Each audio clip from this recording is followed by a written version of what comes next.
Hello and welcome to all in this series where we are learning how to design your own solar system.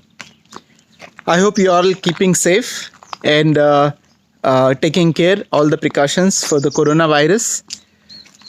Last time I gave you exercise that find out what is the power rating of all your appliances at home, and I hope you have done the homework and you're ready with the power rating of your appliances.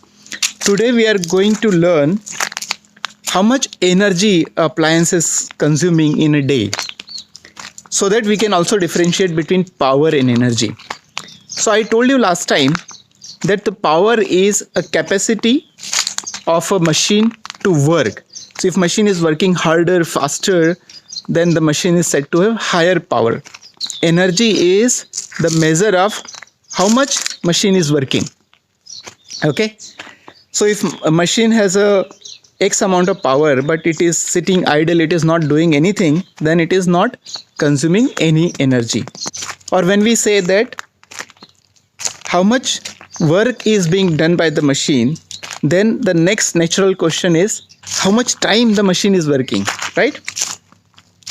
So if the machine is working for 2 hours, 1 hour, 10 hours. So for example, if I want to find out how much work is being done by LED, then what I need to do is I need to take the power of LED, that is, let's say 5 watt, and if the LED is working for 5 hours in a day, then I would say the total amount of work done by machine, or this in this case LED, is 5 watt into 5 hour per day, so which is 25 watt hour. So watt is energy of watt is unit of power and hour is unit of time. So when you multiply by watt by time in hours, you'll get unit watt hour. So the watt hour is total work done by a machine, and which is also a unit of energy.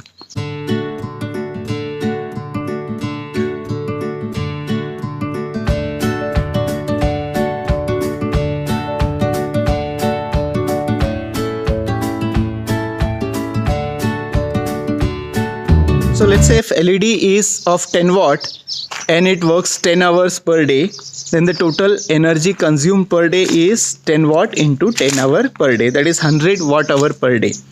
And now if you want to find out how much energy is consumed by this LED in 1 month, then you multiply it by 30. So 100 watt hour per day multiplied by 30 is 3000 watt hour per month. Similar to this, we can find out how much energy is consumed by each and every appliance on a per day basis, or a per month basis, or even per year basis.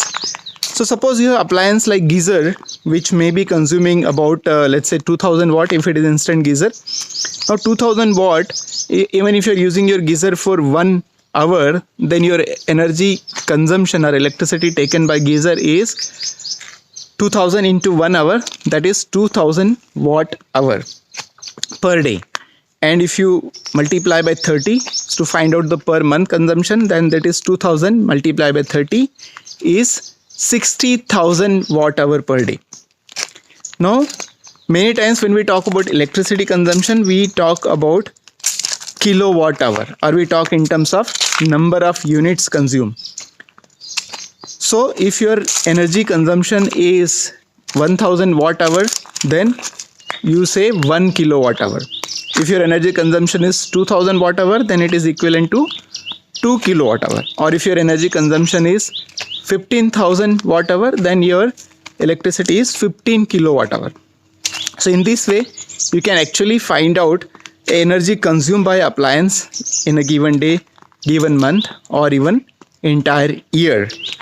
So that is it. Today we have learned that power is a capacity of machine to work, but how much work is actually done by machine is given by its energy, that is given in kilowatt hour.